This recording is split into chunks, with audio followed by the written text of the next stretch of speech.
Tribals. तो आज बात करेंगे उस मैकेनिज्म के बारे में जो हमारी जितनी इंजरीज हो रही हैं, जितने भी इश्यूज हमारे सेल के अंदर हो रहे हैं, उससे रिवर्ट बैक या उससे बचने के लिए हम उसमें क्या करते हैं। तो उसमें अपन करते हैं क्या नाम से अडेप्टेशन। सेल अडेप्ट करता है उन सारे स्टिमुलस को, उन सारे नॉक्शियस स्टिमुलाई को, उन सब के लिए एक अडेप्टिव रिस्पॉन्स क्रिएट करता है जिससे वो उन इंजरीज को बचाया जा सके। अब रिवर्सिबल चेंजेस का क्या है? Reversible changes is that where cell undergo any changes to reverse the cell injury। कोई भी टाइप के चेंजेस जिसमें जो सेल अंडरगो करता है, जिसमें सेल इंजरी को रिवर्स किया जा सके, this is called adaptation. Now अपने बॉडी में adaptations are of 4 types. One is hypertrophy, atrophy, hyperplasia and metaplasia. तो सबसे पहले देखते हैं व्हाट इज हाइपरट्रोफी। हाइपरट्रोफी से स्ट्रेट समझ में आ रहा है, इसका मीनिंग है increase in size and function of the cell. अब साइज और फंक्शन ऑफ सेल हुआ है, मतलब एट द एंड ऑर्गन का भी फंक्शनैलिटी इंक्रीज होगा। Now what is the most common trigger of hypertrophy? It is increase in workload. काम ज़्यादा बढ़ गया किसी ऑर्गन का, उसके कारण हाइपरट्रोफी हो रहा है, उसके कारण हाइपरट्रोफी हो रहा है। अब हाइपरट्रोफी में क्या होता है? प्रोटीन की सिंथेसिस बढ़ जाती है। अब ज़्यादा वर्कलोड है तो ज़्यादा खाना और ज़्यादा हेल्प चाहिए ना, तो प्रोटीन सिंथेसिस इंक्रीज हो जाता है। Hypertrophy mainly occurs in non dividing tissues, जो टिश्यूज डिवाइड नहीं हो सकती normally. For example skeletal muscles या कार्डियक मसल्स, न्यूरोनल टिश्यूज। ये न्यूरोनल टिश्यूज तो नहीं, स्केलेटल एंड कार्डियक मसल्स यहाँ पे ज़्यादातर होता है, मोस्टली इसमें डिवाइड होता है। और ब्रेस्ट में क्या होता है? ड्यूरिंग लैक्टेशन दिखता है। लैक्टिफेरस मेम्ब्रेन और लैक्टिफेरस डक्ट्स, इन सब का हाइपरट्रोफी हो जाता है ड्यूरिंग लैक्टेशन पीरियड। अब देखते हैं हाइपरट्रोफी कहाँ कहाँ देखने मिलता है। फिजियोलॉजिकली लुकिंग तो अपने को कहाँ मिलेगा? Pumped up skeletal muscle after exercise in body building. Body building के बाद आते देखते हैं एकदम पम्प्ड फीलिंग आती है, वो इसके कारण होता है। It is physiological hypertrophy. Second का दिखता है uterine growth during pregnancy.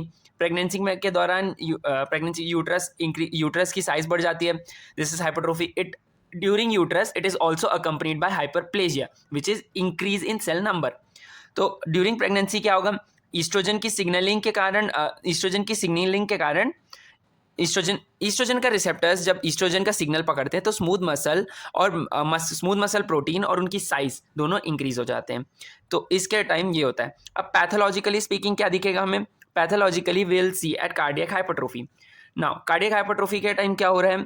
Cardiac hypertrophy के टाइम जब मायोकार्डियल फाइबर्स अपने फाइबर्स मायोसाइट्स अपने मायोकार्डियल फाइबर्स बढ़ाने लगते हैं। मायोकार्डियल फाइबर्स बढ़ेगा तो क्या होगा? जितना वर्कलोड अगर इंक्रीज हो रहा है, जैसे कार्डियक मसल में वर्कलोड इंक्रीज हो रहा है, तो हाइपरटेंशन के दौरान हो गया या एंडास्टोलिक वॉल्यूम इंक्रीज हो गया, उसके कारण इन सब के टाइम पे जो क्रॉनिक है, चले जा रहा है बहुत टाइम तक, तो उसके कारण हो गया। या कार्डियक हाइपरट्रोफी, साइज सेल बढ़ गई, तो उसमें क्या होगा? मायोकार्डियल फाइबर्स इंक्रीज हो जाएंगे मायोसाइट में, जो वर्कलोड को अडेप्ट कर लेगा, उस वर्कलोड के हिसाब से खुद को अडेप्ट कर लेगा। अब वर्कलोड को तो अडेप्ट कर लिया, तो पर अब क्या होता है? Initially it improves the functioning but later it may lead to heart failure and other disorders. क्योंकि सादी सी बात है, हमने ज़्यादा वर्कर्स बढ़ा दिए एक ही मशीन पे काम करने के लिए, क्योंकि उसकी नीडेड थी ज़्यादा वर्कर्स की, पर वो उतने ही आउटपुट में ज़्यादा वर्कर्स को संभालना इज़ नॉट इनफ ना। अब एक मशीन चलाना है जिसमें 10 लोगों का काम चलता है, पर अब आउटपुट उतना आ नहीं रहा है उस एक मशीन से, तो हमने वर्कर बढ़ा दिए। अब वर्कर बढ़ा दिया तो आउटपुट तो पहले जैसा आ गया, बट अब उसको चलाने वाले लोग बढ़ गए। अब उसी आउटपुट से इनकी रोजी रोटी चल रही थी। अभी तक 10 लोगों को चला रहा था, पर अब 14 को चला रहा है। तो स्टार्टिंग में तो ठीक है, चल जाएगा, पर धीरे धीरे it will lead to heart failure to supply the workers या failure to supply the myocardial fibres. It will lead to heart failure and other disorders. अब इसके रिस्पॉन्स में क्या होगा? अब वर्कलोड इंक्रीज हुआ है, कार्डियक हाइपरट्रोफी है, तो उसके रिस्पॉन्स में क्या होगा? इसको सिर्फ मायोकार्डियल फाइबर्स ही नहीं बचाएंगे ना। अब हार्ट से एक टाइप का फैक्टर निकलता है जिसको बोलते हैं अपन एट्रियोनेट्रियोरेटिक फैक्टर। अब ANF will increase which will reduce the haemodynamic load. अभी हीमोडायनेमिक लोड कम होगा तो वर्कर्स पे भी लोड कम पड़ेगा, तो उसके कारण कार्डियक हाइपरट्रोफी में इट विल हेल्प आउट। तो अब देखते हैं what is the mechanism of hypertrophy. Hypertrophy का मैकेनिज्म क्या है? Hypertrophy is the result of action of growth factor and cellular protein. Growth factor और सेल्यूलर प्रोटीन्स इन सबको इसको रेगुलेट करते हैं कि हाइपरट्रोफी कैसे होना चाहिए। अब हाइपरट्रोफी स्टार्ट कैसे हो सकता है? 3 तरीके। या तो कोई टाइप का मैकेनिकल स्ट्रेस हो, जैसे वर्कलोड बढ़ जाए, या तो फिर कोई स्टिमुलेटरी एगोनिस्ट डाल दिए। फॉर एग्जांपल फॉस्फोइनोसिटाइड 3 काइनेस पाथवे, या शॉर्ट में PI3K पाथवे। एक AKT पाथवे भी होता है, और दूसरा होता है जी प्रोटीन कपल्ड रिसेप्टर पाथवे। अब इसमें क्या होता है? जो PI3K एंड AKT भी लिख देता हूँ, AKT पाथवे, ये दोनों is most important during physiological hypertrophy के टाइम इंपॉर्टेंट होता है। जैसे मैंने बोला था एक्सरसाइज या बॉडी बिल्डिंग के बाद जो पम्प्ड अप फीलिंग आती है वो इनके कारण होती है। एक्सरसाइज इंड्यूस्ड हाइपरट्रॉफी है ये। And ji protein is most important during pathological hypertrophy. Pathological hypertrophy के टाइम जी प्रोटीन का ज़्यादा फंक्शनल होता है, ज़्यादा फंक्शनैलिटी आएगी। इसको स्टिमुलेट कौन करता है? या तो ग्रोथ फैक्टर करेगा या तो कोई वासो एक्टिव एजेंट करेगा। अब यहाँ पे आए तो ग्रोथ फैक्टर्स इसको इंड्यूस करेंगे। ग्रोथ फैक्टर्स कौन कौन से हो गए? ग्रोथ फैक्टर्स है कुछ TGF बीटा, या कुछ हो गए insulin like growth factor 1, fibroblast growth factor, ये सब टाइप के ग्रोथ फैक्टर्स इसे स्टिमुलेट करते हैं। अब इसके स्टिमुलेशन के कारण क्या हुआ? इसके स्टिमुलेशन के कारण हमारे में सिग्नल ट्रांसडक्शन पाथवे स्टार्ट हुआ which will stimulate transcription factors. अब कौन से ट्रांसक्रिप्शन फैक्टर्स हो सकते हैं? वन एग्जाम्पल इज GATA4 या GATA4, NF80 which means nuclear factor of activated T cell, या MEF2 which means myocyte enhancer factor 2, myocyte का एनहांस करना है। Nuclear factor activator of T cells activate हो रहे हैं, मायोसाइट एनहांस हो रहे हैं। ये सब एट दी एंड क्या करेंगे? मायोसाइट बढ़ा रहे हैं, हम टी सेल्स बढ़ा रहे हैं जो कोई भी पैथोलॉजी को कम करेंगे। इन सब के कारण एट दी एंड क्या होगा? सिंथेसिस ऑफ कॉन्ट्रैक्टाइल प्रोटीन होगा और प्रोडक्शन ऑफ ग्रोथ फैक्टर्स होंगे which will lead to more growth factor stimulation. इसके कारण ये और चलता जाएगा। और जब हाइपरट्रोफी होता है हमारे बॉडी में एक स्विच इन मैकेनिज्म होता है। स्विच इन मैकेनिज्म क्या है? इसमें जीन जो एक टाइप का प्रोटीन को एक्सप्रेस करती है, it converts into an another type of gene which expresses for another type of protein. For example इसमें हमारे बॉडी में क्या होता है? एक जीन है जो हमारे एडल्ट कॉन्ट्रैक्टाइल प्रोटीन को एक्सप्रेस करती है। It is converted into a gene which expresses for foetal contractile protein. इसमें alpha isoform of myosin heavy chain is converted into beta isoform. Now beta isoform is more slower, it's more energetic and it's more economical contraction. तो ये हमारे workload को भी बढ़ाता है, workload को कम करता है और जो कॉन्ट्रैक्टाइल मसल है उनकी एफिशिएंसी और उनकी इफेक्टिवनेस को बढ़ाता है। तो this is all about the hypertrophy. अब देखते हैं अपन व्हाट इज एट्रोफी। एट्रोफी में क्या होता है? Atrophy means reduction in size and function of cell. तो इस सादी सी बात है, साइज और फंक्शन ऑफ सेल कम हो रहा है तो ऑर्गन का भी वही होगा। तो इसके कॉजेज क्या क्या हैं एट्रोफी के? एट्रोफी का most common cause is disuse atrophy. Disuse मतलब कोई भी टिश्यू का डिसयूज होना। फॉर एग्जांपल आप कोई भी टाइप का एक बेड रिडन इंजरी हुई जिसमें हमें पूरे टाइम बेड पे रहना रहेगा, for example it goes on for months और इवन ईयर्स, तो क्या होगा? हमारे लिम्स के मसल्स उतने यूज़ नहीं होंगे जितना होना चाहिए उन्हें। This will lead to muscle wasting होगी, तो it will reduce in size, it will reduce in functionality. This is disuse atrophy के टाइम क्या होगा? सेल साइज डिक्रीज होगा। सेल साइज डिक्रीजन एक टाइम तक इट्स रिवर्सिबल, बट जब decrease in cell number होने लगेगा due to atrophy, it will lead to apoptosis and this also leads to increased bone resorption. अब calcium और minerals निकालने के लिए अब यूज़ तो हो नहीं रहा है, मसल वेस्टिंग भी हो रही है। अब मसल प्रोटीन्स जब यूज़ नहीं हो रहा तो it will start muscle proteins and muscle minerals use होने जब खत्म हो गए तो it will start resorbing from bone which will lead to osteoporosis. दूसरा कॉज क्या है? It's senile atrophy. Senile atrophy is elderly disease. ये एज के साथ आता है, it is related to ageing, क्योंकि with age a person develops atherosclerosis, या फिर कोई ऐसा पर्सन है जो लंबे टाइम से क्रॉनिक इस्कीमिया के साथ है। तो क्रॉनिक इस्कीमिया के टाइम क्या होगा? इस्कीमिया ऑफ ब्रेन होगा। अब इस्कीमिया ऑफ ब्रेन धीरे धीरे क्या होगा? Loss of sulci and gyri होने लगेगा, जिसके कारण cognitive function reduction, memory loss, ये सब चीज़ होता रहेगा। This will lead to senile atrophy, ये होने लगेगा। और क्या कॉज हो सकते हैं? Inadequate nutrition. अब इनएडिक्वेट न्यूट्रिशन में अपन एक एग्जांपल ले सकते हैं जैसे प्रोटीन एनर्जी मैल न्यूट्रिशन। इसके टाइम क्या होता है? मसल प्रोटीन, अब बॉडी में एनर्जी का मैल न्यूट्रिशन है तो muscle protein will be utilised for energy sources. अब जो ये एनर्जी सोर्स आया उसके कारण क्या हो रहा है? मसल की वेस्टिंग हो रही है। This wasting of muscle is called cachexia. Cachexia is seen during cancer, chronic inflammatory diseases, इन सब के टाइम कचेक्सिया दिखने लगता है। कचेक्सिया के टाइम क्या होता है? There is over production of cytokines, for example tumour necrotic factors which are responsible for anorexia and lipid depletion which leads to atrophy. मतलब सिंपल है, मसल प्रोटीन क्यों यूज़ हो रहा है? मसल प्रोटीन हमारे यहाँ किसी भी टाइम पे तब यूज़ होता है जब हमारे पास कार्बोहाइड्रेट्स और फैट स्टोर्स खत्म हो गए। तो एनोरेक्सिया मतलब और स्टोर्स बन नहीं रहे हैं, एंड लिपिड डिप्लीशन मतलब बॉडी में जितना लिपिड ऑलरेडी स्टोर था वो भी यूटिलाइज हो गया, तो उसके कारण एट्रोफी होगी which leads to muscle protein energy source के लिए यूटिलाइज होता जाएगा और मसल वेस्टिंग हो जाएगी। और क्या क्या कॉजेज हो सकते हैं? There is cause of denervation. Denervation simple सी चीज़ है, अगर मैंने किसी मसल को डीनर्वेट कर दिया, उसका नर्व सप्लाई मैंने हटा दिया, तो it will go into disuse mode, तो it will lead to disuse atrophy. तो ये हो गया डीनर्वेशन. दूसरा क्या है? Loss of endocrinal functions.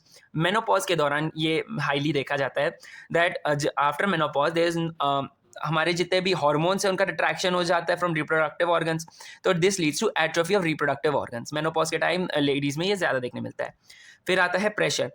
For any reason कोई भी टाइप का सराउंडिंग में कंप्रेशन, सराउंडिंग के ब्लड वेसल्स को कंप्रेस कर दिया गया. For example during benign tumour, जिसमें एक पर्टिकुलर जोन में ट्यूमर बढ़ता जा रहा है which compresses the surrounding blood vessels, और उसके कारण और सराउंडिंग टिश्यूज़ और जितने भी सराउंडिंग टिश्यूज़ है उनकी एट्रोफी होने लगी, क्योंकि स्कीमिया हो रहा है, वहाँ ठीक से न्यूट्रिशन पहुँच नहीं रहा है. फिर आता है एक ब्राउन एट्रोफी बोलते हैं. Brown atrophy is also an elderly disease. It is related to ageing. इसमें क्या होता है? The free radicals cause lipid peroxidation of plasma membrane. अब प्लाज्मा मेम्ब्रेन का जब लिपिड पेरोक्सीडेशन होता है तो it produce a pigment which is called lipofuscin. अब lipofuscin is brown in colour. ये लाइपोफ्यूशन न्यूक्लियस के अराउंड ब्राउनिश कलर में डिपॉजिट होता जाएगा, ऐसे ऐसे करके ब्राउनिश डिपॉजिट होने लगेगा. ये एक हिस्टो स्लाइड में बहुत क्लियरली दिखता है कि अगर ये दूर दूर से दिख रहा है कि न्यूक्लियस के अराउंड येलोइश ब्राउन या ब्राउनिश कोई स्ट्रक्चर हो रहा है, तो दिस इज ब्राउन एट्रोफी का एग्जाम्पल है. तो ये होता है during brown atrophy. Brown atrophy is basically what? It is a persistent cell debris which resisted the autophagy. अब कोई भी सेल डिब्रीज जैसी चीज़ होगी वो अपने सेल में ऑटोफेगी के थ्रू क्लीन की जाती है. अब ये वो चीज़ है जो ऑटोफेगी को सर्वाइव कर गई. तो अब ऑटोफेगी को सर्वाइव करें, now this is accumulated near the nucleus as a residual body. तो let's talk about what is the mechanism of atrophy. Atrophy होती कैसे? अब एट्रोफी के दौरान, अब हाइपरट्रोफी के टाइम प्रोटीन सिंथेसिस बढ़ रहा था, अब एट्रोफी के टाइम प्रोटीन सिंथेसिस कम हो जाएगा, तो there is protein synthesis reduction. ये क्यों हो रहा है? क्योंकि trophic signals of growth factor receptors कम हो रहे हैं. ग्रोथ फैक्टर का इस पे सिग्नलिंग जा नहीं पा रहा है इनफ. अब इनफ नहीं जाएगा तो क्या होगा? तो बॉडी को तो लगेगा कि भाई न्यूट्रिएंट कम पहुंच रहे हैं, तो इसीलिए ग्रोथ फैक्टर्स और नहीं बन पा रहे ना, क्योंकि और वो तो बोल रहा है भाई ग्रोथ फैक्टर नहीं आ रहा, मतलब ग्रोथ फैक्टर बन नहीं रहा है, ग्रोथ फैक्टर बन नहीं रहा है मतलब न्यूट्रिएंट ज़्यादा नहीं आ रहे, तो न्यूट्रिएंट ज़्यादा नहीं आ रहे तो it will start increase nutrient Uptake, और ये और प्रोटीन बनाना चालू करेगा, so it will also increase mRNA translation. तो ये स्टार्ट होगा. अब ये भी हो सकता है कि रिड्यूस प्रोटीन सिंथेसिस के साथ इंक्रीज प्रोटीन डिग्रेडेशन भी चालू होगा. इंक्रीज प्रोटीन डिग्रेडेशन अपन 2 बार देख चुके विद चैपेरॉन. उसमें क्या हो रहा था? यूबिक्यूनेटेड प्रोटीएसोम पाथवे यूज हो रहा था. अब क्या हो रहा है? न्यूट्रिएंट डेफिशिएंसी या डिसयूज हो रहा है. तो ये अगर न्यूट्रिएंट डेफिशिएंसी या डिसयूज हुआ तो it will activate ubiquitin ligase. Ubiquitin ligase क्या करेगा? जो स्मॉल पेप्टाइड यूबिक्यूटिन है उसको सेलुलर प्रोटीन से अटैच करेगा. जैसे चैपरॉन यूबिक्यूटिनेशन देखे थे कि जब चैपरॉन उसे ठीक से कर नहीं पाता, अनफोल्ड या रीफोल्ड ठीक से नहीं कर पाता, तो it is move to cytosol, and cytosol में it is ubiquitinated and it is targeted for proteasomal action. तो this is the ubiquitination process. तो इसमें क्या हो रहा है? यूबिक्यूटिन लाइगेज क्या करेगा? स्मॉल पेप्टाइड यूबिक्यूटिन है, एक स्मॉल पेप्टाइड है यूबिक्यूटिन, उसे सेलुलर प्रोटीन के साथ अटैच कर दिया जाता है. Now this cellular protein is targeted for proteasomal pathway. अब ये इस सेलुलर प्रोटीन को डिस्ट्रॉय किया जाएगा. It will lead to proteolysis in catabolic condition. ये मेनली ये हाईली कहाँ देखा जाता है? It is highly seen in cancer cachexia. Cachexia का माना मीनिंग अभी देखे थे, इट्स मस्कुलर वेस्टिंग. तो इसमें क्या होगा? ऑटोफेगिक वैक्यूल्स बढ़ जाएंगे. वही बात है, अब ऑटोफेगिक वैक्यूल्स बढ़े, सेल्यूलर डिब्रीज का तो ऑटोफेगी हो रहा है, बट कुछ चीज़ें एज ऑटोफेगी बच जाती है, सर्वाइव कर जाती है as residual bodies. This leads to formation of lipofuscin which is deposited around the nucleus. Now this is all about atrophy. अब देखते हैं what is hyperplasia. तो अब देखते हैं what is hyperplasia. Hyperplasia is very simple. Hyperplasia means increase the number of cells. अब number of cells increase हो रहे तो उसमें क्या, अब increase number of cells के टाइम क्या हो सकता है? It may also lead to neoplastic, means it may cause cancer. क्योंकि increase number of cell increase हो रहा है. अगर हमने जो स्ट्रेस पड़ रहा है जिसके कारण ये हाइपरप्लेजिया इंड्यूस हुआ उसे नहीं हटाया, it may lead to a neoplastic reaction और it may lead to cancer. This occurs due to growth factor. Growth factor ने इस पे एक्सेसिव वर्क किया तो हाइपरप्लेजिया स्टार्ट हो गया. अब इसके एग्जांपल्स देखते हैं कहाँ कहाँ होता है. पर first start let's talk about pathological. Pathologically ये कहाँ दिखता है? It is seen during endometrial hyperplasia. Endometrial hyperplasia क्या होता है? एस्ट्रोजन क्या नाम से oestrogen growth factor increase. Oestrogen growth factor will act on endometrium और एंडोमेट्रियम का हाइपरप्लेजिया होने लगेगा. एंडोमेट्रियल हाइपरप्लेजिया के टाइम क्या होता है? जब मेंस्ट्रुअल पीरियड स्टार्ट होता है, it causes rapid burst of proliferative activity due to pituitary या ovarian estrogen. तो प्रोलिफरेटिव एक्टिविटी बढ़ी, तो मेंस्ट्रुअल पीरियड के एंड होने के जस्ट पहले it is halted by increase progesterone. अब ये जो डिफरेंस आया कि पिट्यूटरी और ओवेरियन ईस्ट्रोजन बढ़ा, फिर उसके कारण प्रोजेस्ट्रॉन ज़्यादा बढ़ गया। Now there is an imbalance in oestrogen and progesterone concentration. वो इम्बैलेंस के कारण और ईस्ट्रोजन रिलीज होगा, जो कॉम्पनसेटरी एक सिक्रीशन ऑफ ईस्ट्रोजन स्टार्ट होगा which will lead to more proliferative activity of the cell. अगर ये कंफ्यूजन हुआ तो और वापस मैं एक बार बताता हूँ। आफ्टर मेंस्ट्रुअल पीरियड क्या हुआ? There is rapid burst of proliferative activity. जब मेंस्ट्रुअल पीरियड स्टार्ट हुआ तब ईस्ट्रोजन ने एक्ट किया, तो oestrogen will start thickening, endometrium wall का वो इंक्रीज हो रहा है, गर्थ इंक्रीज हो रहा है, प्रोलिफरेशन हो रहा है। अब दिस में हॉल्ट जब मेंस्ट्रुअल पीरियड एंड होने वाला रहता है तब there is increase progesterone. This increase in progesterone इस प्रोलिफरेटिव एक्टिविटी को रोकता है। पर अगर ज़्यादा बढ़ जाता है, ये जो प्रोजेस्ट्रॉन रिलीज हुआ वो ईस्ट्रोजन के कंसंट्रेशन से ज़्यादा चले जाएगा, तो there will be an imbalance between oestrogen and progesterone. तो इसको गैप करने के लिए, इसको कवर करने के लिए there will be compensatory secretion of oestrogen. अब ईस्ट्रोजन कंपनसेटरी बढ़ा तो अब ये ईस्ट्रोजन कुछ तो इफेक्ट करेगा ना, तो it will increase the proliferative activity. Oestrogen proliferative activity बढ़ा रहा था, अब और बढ़ा तो और बढ़ाएगा, तो उसके कारण क्या होगा? एंडोमेट्रियल हाइपरप्लेसिया हो जाएगा, जिसके कारण एकदम एबनॉर्मल यूट्राइन ब्लीडिंग होने लगेगी। So this is about the endometrial hyperplasia. और कहाँ देखने मिल सकता है? It can be seen during benign prostatic hyperplasia. Benign prostatic hyperplasia किसके कारण होता है? This is occur due to stimulation by dihydrotestosterone. अब प्रोस्टेट ग्लैंड हमारे मेल्स में टेस्टोस्टेरोन के कारण फंक्शन करता है, टेस्टोस्टेरोन इसकी फंक्शनिंग कराता है, पर dihydrotestosterone is more potent than testosterone, तो वो उसकी और फंक्शनिंग करवाएगा, ज़्यादा फंक्शनिंग होगा, it will lead to benign prostatic hyperplasia. और क्या क्या देखने मिलता है? There is seeing of warts हमें दिखता है which is induce by the human papilloma virus. Human papilloma virus growth factors produce करता है जो वॉट्स बनाते हैं। अब अगर ये जो स्ट्रेस पड़ रहे हैं, ये स्ट्रेस हमने हटाया नहीं तो क्या होगा? तो for example endometrial hyperplasia will lead to endometrial carcinoma, benign prostatic hypertrophy will lead to prostatic carcinoma, और warts will lead to squamous cell carcinoma. तो अगर हमने ये नहीं हटाया, ये जो स्ट्रेस उसके ऊपर पड़ रहा है वो हम नहीं हटाए, तो it will lead to a carcinoma, it will lead to a cancer. अब फिजियोलॉजिकली देखते हैं कहाँ दिखता है हमें hyperplasia. Physiologically hyperplasia is seen in the action of growth factor और hormones due to increase demand of functional capacity. Growth factor या hormone का एक्शन देखने मिलता है अगर कोई भी टाइप की फंक्शनल कैपेसिटी की इंक्रीज की नीड है। For example during breast puberty और प्रेगनेंसी के टाइम हाइपरट्रोफी के साथ हाइपरप्लेजिया दिखता है ऑफ ग्लैंडुलर एपिथेलियम। और क्या दिखता है? There is compensatory hyperplasia in liver regeneration. अब लिवर को काट देते हैं तो we all know liver regenerates itself completely, वो हाइपरप्लेजिया एंड हाइपरट्रोफी के साथ होता है, हाइपरप्लेजिया के साथ होता है। अब हम क्या देखते हैं? There is bone marrow hyperplasia. There is bone marrow hyperplasia. This occurs in response to deficiency of mature blood cells. Mature blood cells के टाइम क्या हो सकता है? फॉर एग्जाम्पल कोई भी टाइप की चोट लग गई, acute bleeding हो गया, या जो हमारे immature cells थे उनकी हेमोलाइसिस कर दिया, तो उसको कवर अप करने के लिए बॉडी में एक फिजियोलॉजिकल रिस्पॉन्स आता है which is called bone marrow hyperplasia. तो अब ये acute bleeding के टाइम क्या होगा? नेगेटिव फीडबैक लूप स्टार्ट होगा, जो ग्रोथ फैक्टर मतलब एरिथ्रोपोइटिन को स्टिमुलेट करेगा, वो आरबीसी की ग्रोथ और मैच्योरेशन को बढ़ाएगा। तो मैकेनिज्म ऑफ हाइपरप्लेजिया क्या है? It is a result of growth factor driven proliferation of mature cells और increased output of new cells by tissue stem cells। मतलब बेसिकली क्या है? It is a result of growth factor. अब growth factor क्या करेगा? या तो immature cell को फटाफट मैच्योर करवाएगा, या फिर अगर इमेच्योर सेल्स ही प्रेजेंट नहीं है तो स्टेम सेल्स को स्टिमुलेट करेगा ताकि और नए सेल्स बनाए। तो इसके टाइप होता है फॉर एग्जाम्पल ड्यूरिंग हिपेटेक्टोमी के टाइम क्या हो रहा है? Growth factor is produced by liver, वो स्टिमुलेट करता है जो बचे कुछ सर्वाइविंग सेल्स को, वो अपना अलग पाथवे स्टार्ट करते हैं और वो अपना प्रोलिफरेशन बढ़ाते हैं। तो सर्वाइविंग सेल्स अपना प्रोलिफरेशन बढ़ाने लगते हैं, या फिर कोई ऐसा रीज़न हो गया जिसके कारण हमारे सर्वाइवल सेल्स और वो नहीं कर पा रहे, प्रोलिफरेट नहीं कर पा रहे। फॉर एग्जांपल ड्यूरिंग हेपेटाइटिस के टाइम क्या होगा? तो हमारा तो ये जो हाइपरप्लेजिया का जो सिग्नल है, it will go straight to the intrahepatic stem cells, जो हिपेटोसाइट स्टार्टिंग से बनाता आ रहा है, वो सीधा बोलेगा वो नए सेल्स और प्रोड्यूस करने लगेगा। तो this is how liver is regenerated. अब हम देखते हैं final thing which is metaplasia. So let's talk about metaplasia. Metaplasia is a very simple thing. Metaplasia means simple, कोई भी एक टाइप का mature tissue is converted into an another type of mature tissue. Predominantly it is of two types के tissue में ये metaplasia में दिखता है। वो कौन कौन से? One is epithelial tissue, the other is mesenchymal tissue. अब एपिथेलियल टिश्यू और मेसेनकाइमल टिश्यू में क्या चेंजेस आते हैं? वो देखते हैं।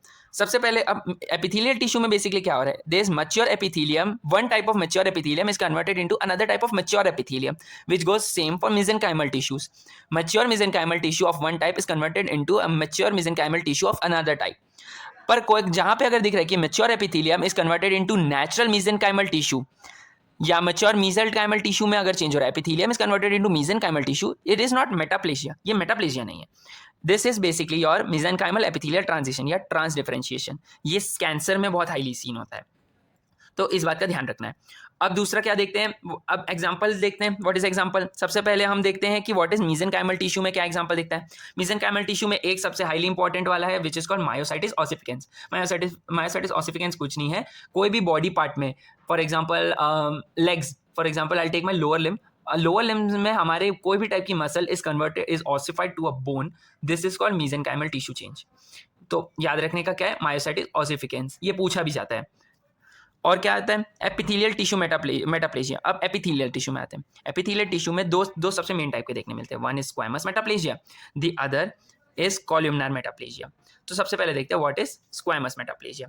स्क्वैमस मेटाप्लेजिया में क्या देखने मिलता है, कोई भी टाइप की epithelium is converted into squamous epithelium, this is squamous metaplasia.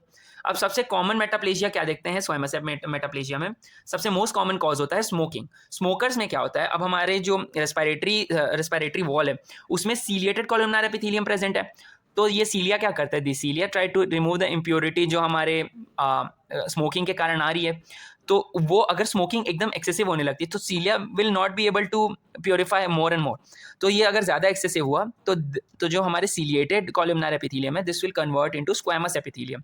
ये स्क्वैमस एपिथेलियम में क्यों कन्वर्ट हुआ, क्योंकि squamous epithelium is more hardy, ज़्यादा हार्ड होता है, एकदम कॉम्पैक्टली अरेंज्ड होता है, तो इसमें नो इंट्रासेलुलर स्पेसेस प्रेजेंट नहीं होते, तो जो भी इम्प्योरिटी आई है वो उसको इजीली पास थ्रू नहीं कर सकती। तो एक्सेसिव अगर होता है तो it will turn into squamous epithelium. ये हो गया स्मोकर्स में। दूसरा मोस्ट कॉमन क्या है, during chronic cervicitis. Chronic cervicitis के कारण क्या होता है, the endocervix has columnar epithelium, this columnar epithelium is converted into squamous epithelium, और ectocervix ऑलरेडी squamous epithelium में है, तो ये इन्फ्लेमेशन को रोक के रखता है। दूसरा क्या देखते हैं हम देखते हैं तीसरा हम देखते हैं यूरिनरी ब्लैडर में। यूरिनरी ब्लैडर के टाइम क्या होता है, अगर कोई भी टाइप का स्टोन प्रेजेंट है या पैरासाइट प्रेजेंट है, उसके कारण जो ट्रांजिशनल एपिथेलियम है यूरिनरी ब्लैडर के, it is converted into squamous epithelium, ताकि जो स्टोन या पैरासाइट है उसका डैमेज कम हो सके। तो अब मोस्ट कॉमन यूरिनरी ब्लैडर में ट्रांजिशनल सेल कार्सिनोमा दिखता है अगर कोई अलग टाइप की डिजीज हुई इसमें हुई है तो। बट अगर कोई भी टाइप का स्टोन प्रेजेंट है या पैरासाइट प्रेजेंट है जिसके कारण इशू हो रहा है यूरिनरी ब्लैडर में, तो it leads to squamous cell carcinoma. तो अगर कोई भी टाइप का पैरासाइट या स्टोन प्रेजेंट है तो हमें क्या बोलना है, most common is squamous cell carcinoma. But अगर ये दोनों प्रेजेंट नहीं है और यूरिनरी ब्लैडर में हाइपोप्लेजिया दिख रहा है तो it will lead to transitional cell carcinoma. अब आते हैं कॉलमनार मेटाप्लेजिया में। कॉलमनार मेटाप्लेजिया का एक सबसे इजी एग्जांपल है, it is Barrett's oesophagus. Barrett's oesophagus में क्या होता है, it is induced during GERD. What is GERD? Gastroesophageal reflux disorder. अब gastroesophageal reflux disorder में क्या हो रहा है, acid is being shifted upwards, यहाँ से एसिड ऊपर आ रहा है। अब एसिड का रिफ्लक्स हो रहा है तो अब स्क्वैमस सेल कितनी हार्डी हो, एसिड तो उसको कोरोड करेगी, तो उसे खुद को बचाना है। तो हमारे गैस्ट्रिक सेल्स में कौन बचाता है, गैस्ट्रिक एपिथेलियम को म्यूकस बचाता है।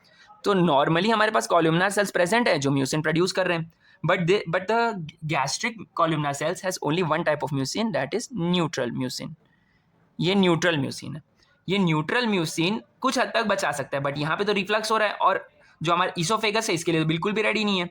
अब हमारे कोलोन में क्या होता है, कोलोन के जो हमारे एपिथेलियम है, जो कॉलमनार एपिथेलियम है, उसमें दो टाइप के म्यूसिन बनते हैं। वन इज न्यूट्रल म्यूसिन जो ब्लू कलर में आपको दिख रहा है, और पिंक कलर में जो दिख रहा है दैट इज एसिडिक म्यूसिन जो गॉबलेट सेल्स क्रिएट कर रहा है। Now this acidic mucin gives high resistance to these columnar cells, बहुत हाई रेजिस्टेंस देता है और ये किसी भी चीज़ को एंड्योर कर लेता है, कोई भी कितना भी एसिडिक या अल्कलाई मीडियम होता है उसको ये एंड्योर कर जाता है। तो अब सादी सी बात है, मेरे पास 10 रुपये का सामान है, मेरे पास 100 रुपये का सामान है, तो सादी सी बात है मैं 100 रुपये का सामान चूज़ करूँगा मेरी सेफ्टी के लिए, 10 रुपये का तो नहीं करूँगा।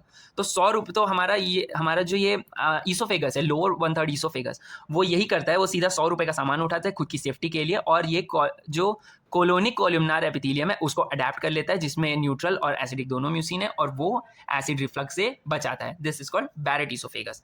अब देखते हैं what is the mechanism of metaplasia. Mechanism अब मोस्ट कॉमनली पहले अपन देखते हैं कि ईसोफेगस में कौन सा कैंसर सबसे कॉमन रहता है।